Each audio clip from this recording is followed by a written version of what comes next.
What's going on, guys? It's Cimo. So earlier today we got the first pretty much entire spoiler for Savage Strike, and so I wanted to go ahead and bring you guys that discussion today because I want to cover some of the rarities of the cards as well as some of the TCG exclusives, and also just kind of in general what is warranted of discussion when it comes to Savage Strike. So before we get into it, if you haven't already, be sure to subscribe to the channel and hit that notification bell so you guys don't miss a single upload. And if you really love the content that I produce on this channel, consider supporting me on Patreon or becoming a YouTube channel member, because it's thanks to people like Chiposity that I'm able to bring you this content on a daily basis. So if you're interested, hit the join button down below or check out the links in the description. But without further ado, let's go ahead and get right into it. So moving on over to the screen here, we're going to start off with the 8 secret rares coming out of Savage Strike. So we have Psychic Wielder, we have Super Anti-Kaiju War Machine Mecha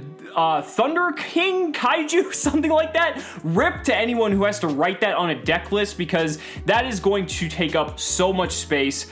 Oh man. We have Illusion Dragon Phantasme. This is probably one of the best secrets in the entire set, pretty much probably falling second to Pot of Extravagance. We have a Valkyrie secret rare. We're actually getting some new TCG exclusive Valkyrie support, so that's pretty interesting. A TG Link monster, again, we already knew about this, as well as another Trickstar field spell. And then last but not least, we have Witch's Strike. The last 4 cards are in German. This is pretty much what we got from the spoilers, but this is in fact Witch's Strike. So overall, in terms of the quality of the secret rares, I would say like 3.5 of them are probably good. Like Psychic Wielder is actually pretty good, but it's very specific on like the type of deck it needs to be played in. It would have been really cool like if Warrior level 3 turbo deck was still around, because it actually saw tons of play in the Japanese version of that deck. But since we don't have Invoker anymore, this card did lose a lot of viability, but it's still very good for what it's worth. You could play this in any other deck that just wants free material or can make synchro monsters because of its secondary effect. I mean, hell, Burning Abyss could even play this as another extender if it really wanted to. We'll have to see what people come up with. And then Illusion Dragon Phantasme, again, like I said, it's probably the second highest chase secret in the set, just because it's so powerful. It's like our basically new iteration of Max C, being able to draw you cards equal to the number of Link monsters your opponent controls, and then like you get to put them back, kind of like Saryuja. Card is just absolutely bonkers. It just depends on the specific format, of course, but I definitely am going to be picking up a playset if I can. Pot of Extravagance, best card in the set by far. I mean, I think the funniest part about it is it was Pot of Indulgence, but I kind of like Pot of Extravagance because it takes from the extra deck. Get it? Haha. Yeah, it's awful. But so yeah, that's like your 3 good cards. And then I have Witch's Strike coming in as like the 3.5 because I feel like this card, it's very powerful, but it's so gimmicky to really just pull it off. So I don't know. It's like, that's why I kind of gave it the half rating. But these other cards, you know, it's nothing too special here. Again, here's just a close-up of the Psychic Wielder. If you don't know, so basically if you control level 3 monster other than itself, you can special summon it. So that's why I said you could use it as like a Burning Abyss extender, because pretty much they just play like a ton of level 3s because of Dante, so that makes sense.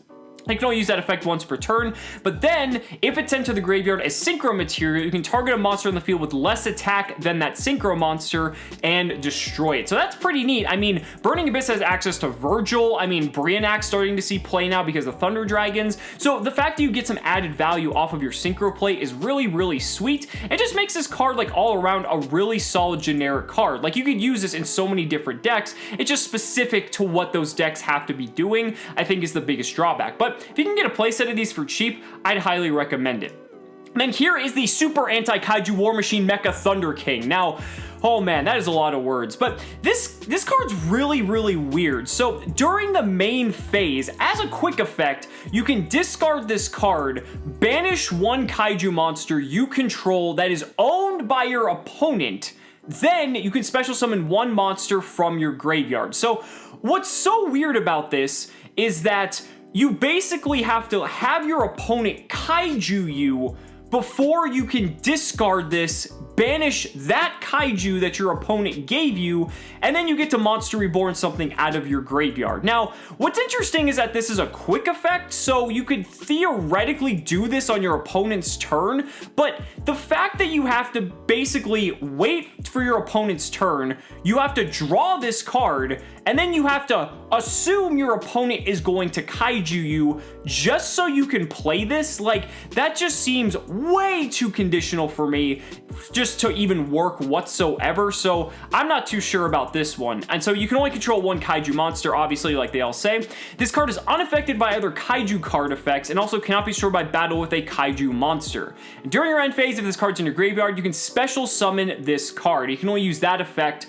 once per duel. So, like, it's got like a really big payoff, but honestly, I just think it's so conditional. Like, if the format gets to a point where everyone's running kaijus again, then like maybe this could work, but I don't know. That just like, oh, it's rough. It's really rough. Really interesting design though, I will say that. So now we have a brand new TCG exclusive archetype, the Time Thieves. Now, these are sort of replacing Dangers in a way because we only got one Danger card in Savage Strike, and I only think we're getting maybe 1 or 2 in Dark Neostorm, but this new archetype is kind of interesting. So it's actually based off of Xyz monsters and kind of detaching materials and like the type of materials you detach, like warrant what kind of effects you can trigger, and it can take cards that aren't monsters and make them Xyz materials. So like, this is the Stratos of the deck basically. So you can detach a material from an Xyz monster you control to special summon this card from your hand. And if it's normal or special summon, you can add one Time Thief card from your deck to your hand, except itself. So that's pretty cool. Like, if you're playing a super heavy Xyz based deck, and obviously this archetype's probably, you know, surrounded by that, this is a pretty neat card, especially being like your deck searcher. This is like fantastic. And then just to show you the Xyz monster, there's plenty of other cards too, but these were the two that just piqued my interest the most. So Time Thief Redoer, so it's 2 level 4 monsters, so being generic's pretty nice too.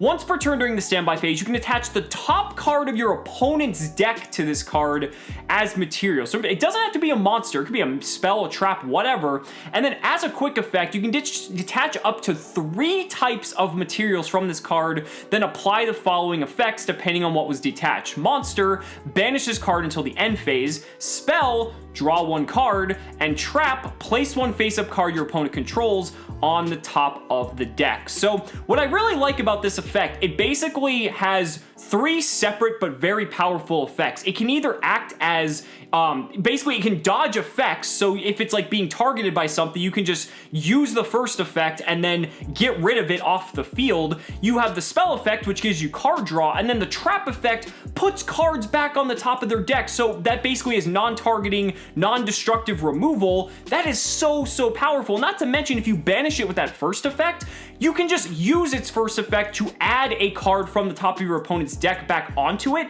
so it regenerates materials even though it was banished. So I think that is so cool. Like, card design wise, this card gets like a 10 out of 10.